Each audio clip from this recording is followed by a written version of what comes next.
fanboys, fangirls, the biggest rumor that I've heard about the Galaxy Watch 4 and Active 4 looks like they are going to ditch Tizen in favor of WearOS. And if this is a true rumor, but I have my doubts, but if this is a true rumor, then this will be the biggest shakeup to the smartwatch for Samsung, and I'll explain why.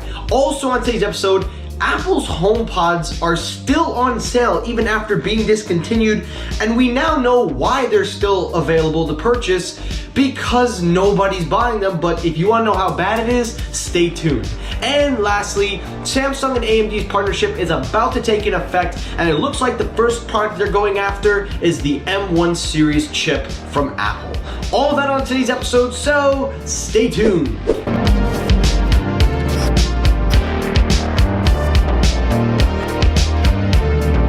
YouTube, what's poppin'? Michael here, welcome back to Technoid. Hope you're doing well, hope you're all staying safe. Anyway, real quick guys, we are only 3 more days away till I am officially legally able to drink, and I'm gonna have a good time on Sunday. Yes guys, my birthday is on Sunday. I won't be uploading for my birthday, but I will be texting on Twitter, so check me out on Twitter at Technoid12, where you can keep up with me and see if I make a fool of myself on my birthday.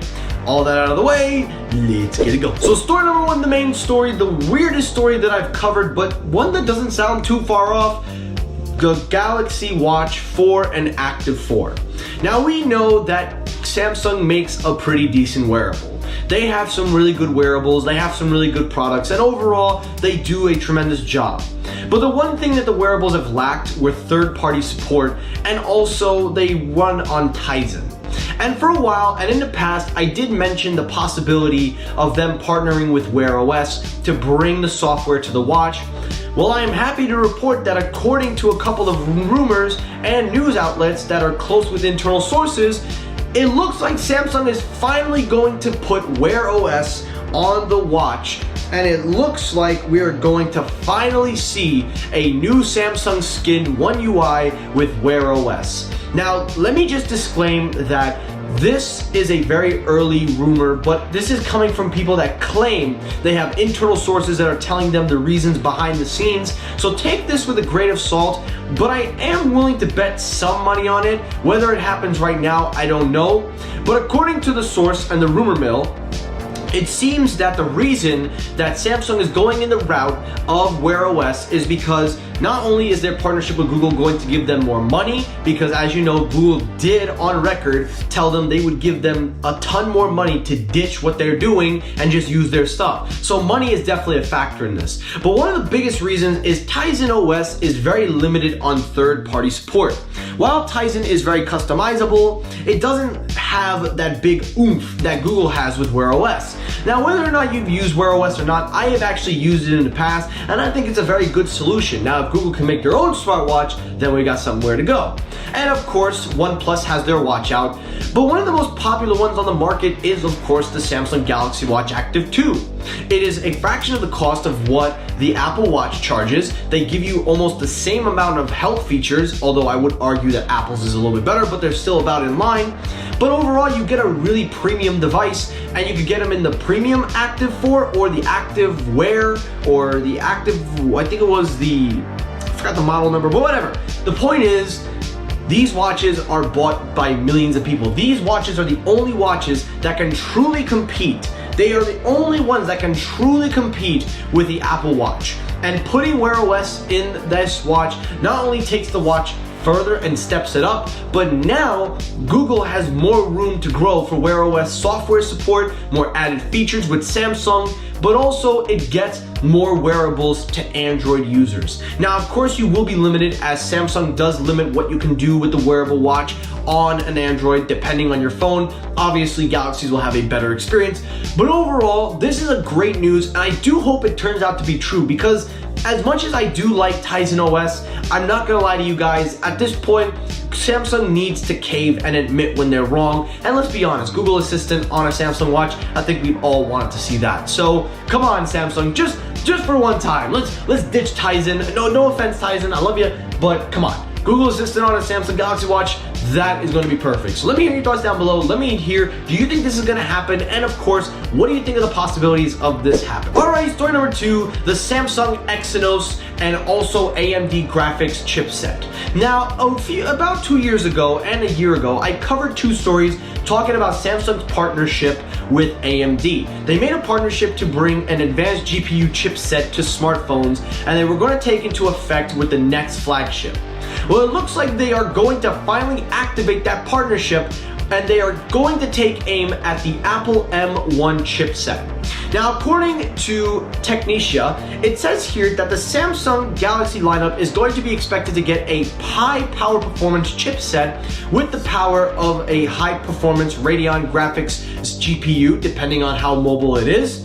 But the Exynos chipset as well will be a high performance level chip to rival the M1 chip, and will be put into not only laptops, but it will also be put into their phones. Now, we do know that the Apple M1 chip is designed architecturally, structurally, and performance-wise. It is able to work not only in an iPad, it can be worked on as a MacBook, but it also can be worked on mobile devices, including an iPhone. Although I do not believe that we're gonna see the M1 chipset make it to an iPhone. That, to me, is a wild card. But Samsung trying to go after Apple in terms of performance is a nice effort, but I don't really see them doing that because I've had a really shaky experience with Exynos as covering them and users explaining. They work outside of the United States, but in the United States they were not the greatest, and that's why they stuck with Qualcomm. But I do appreciate that they are going to up GPU performance. If you know anything about AMD, when you're building a custom PC, you gotta go AMD. The graphics performance is on another level. So I have no problem with them performing with AMD, but the chip itself, this Exynos high-powered chipset, I have my doubts. Now, this will start off as an ARM-based chip that will work in their laptops, because if everybody was complaining, where's the ARM-based CPU, this is going to start the platform. Now, this overall, the rumor to me does sound believable, and I actually don't doubt it, but I am going to have to take it with a grain of salt because this was supposed to happen last year reportedly, but then of course COVID hit and then a lot of things just really didn't happen. So I don't know if Samsung's gonna pull a trigger, but I would like to see them do that because you know what? I like that manufacturers are finally caving away.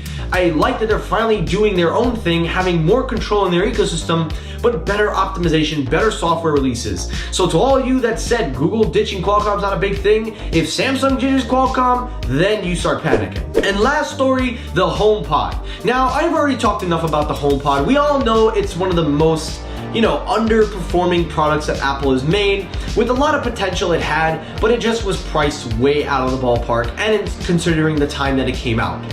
Well, it's been 2 months since it's been discontinued, and you can still buy a HomePod. Guys, listen to this. You can go in and buy a HomePod, and you will not have a problem. And if you don't believe me, according to 9to5 Google and also 9to5 Mac, literally even Google covered this, a couple of users have reported that they have purchased their HomePods. They bought 2 HomePods, and one of those HomePods was from the launch stock. And do you want to know when the model launched?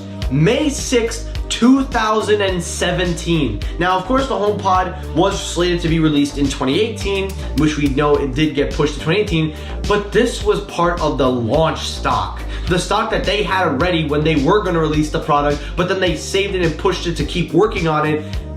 That is crazy. And if you're wondering what does this mean, it means that Apple is not selling them. They can't even sell the HomePod for $299. They can't even get rid of existing inventory. That is how bad they can't sell this thing. Now, we know that they are still going to support it with software updates, and even though I do hate that it's getting discontinued, I'm not going to sit here and deny that it is overpriced. And even though it's discontinued, Apple, I hate to say this, but maybe you should consider taking the loss and just cut the price down to maybe $249, maybe $199. I don't know, but you gotta liquidate your inventory, and it does not look like it's gonna get liquidated fast. So you need to lower the price on it to something more manageable, or get some kind of special whatever, I don't know. But the fact that a user is getting launch stocked HomePods from when they launched is baffling to me. Now, I use my HomePods every day. I enjoy them. But I'm not gonna sit here and deny that it was a good product. I mean, the sound quality is great, but it didn't sell well. So Apple, this is pretty bad. 2 months in and you can't sell them out. Hell, you sold more iMac Pros than you did of HomePods, and I'm pretty sure the iMac Pros had less. So it's amazing to me. So Apple, I don't know what you're gonna do, but you better find a way to sell them fast because they're just sitting on the shelves and nobody's caving. And that is it for today's episode of Technoid. Now guys, really hope you enjoyed this episode. If you did, hit the like button. If you disliked the video, hit the dislike button. Follow me on Twitter at Technoid12. Make sure you share this video out with your friends. As always, everyone, like, comment, share, and subscribe for more. Thank you so much for watching, and peace!